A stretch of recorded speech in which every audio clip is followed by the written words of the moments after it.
Okay, so the subconscious mind. What is it?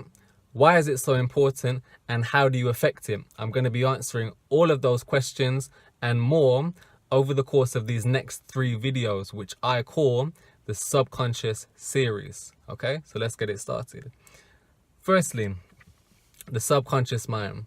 The subconscious mind is your own personal database.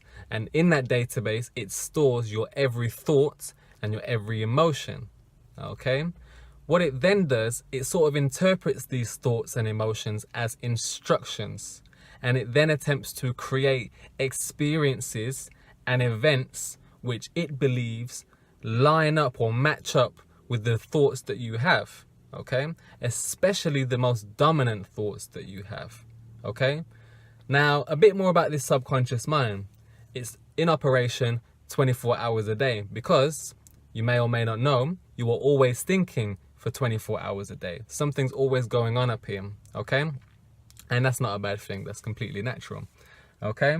Now, why this is important and how you can affect this, okay? I'm going to make this very simple and we're going to go into more detail in the next few videos. Now you know that your subconscious mind is pretty much taking your thoughts, again, especially those most dominant thoughts, and using them as instructions to create life experiences. You can then begin the process of altering your thoughts, especially your most dominant thoughts, so that you intentionally match them up with the type of experiences that you would like to attract to yourself. Okay? So it's simply a case of programming and deprogramming your subconscious mind the way that you intentionally desire. And for many of us, myself included, we're guilty of just having responsive thoughts. We just respond to stuff that happens throughout the day, throughout the week, and that forms the basis of our thoughts. Stop there, okay? In order for you to take more control over your life, you need to set yourself controlled, intentional thinkings to produce the results that you intend.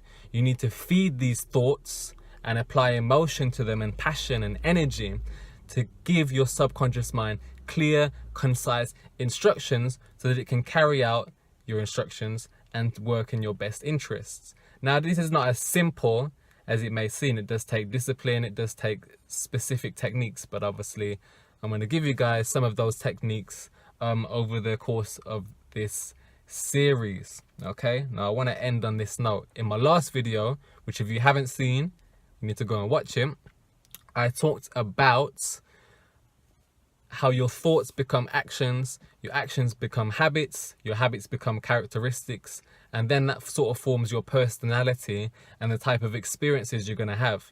The subconscious mind is the machine behind this process. So what you need to do is use controlled thoughts to produce intentional results. In other words, use your thoughts as instructions for your subconscious mind. If you're having thoughts that are not going to benefit you and you don't see an end result coming out of them, then you have to ask yourself, why are they there? And this is where my first video can help, when I talk about observing the thoughts that are in your own minds and then using them as instructions for your subconscious minds. Okay, so this was just again an introduction to this series. Make sure you're following me and on Instagram at Kalmar Minds, which there'll be a link below. Also, subscribe to this channel. Comment below, let me know what you think. Obviously, I'm going to be doing more of these videos, so I hope that this video was useful. Again, we're just scratching the surface at the minute. There will be many more videos which will go into a lot more detail. Okay, so I hope this helps.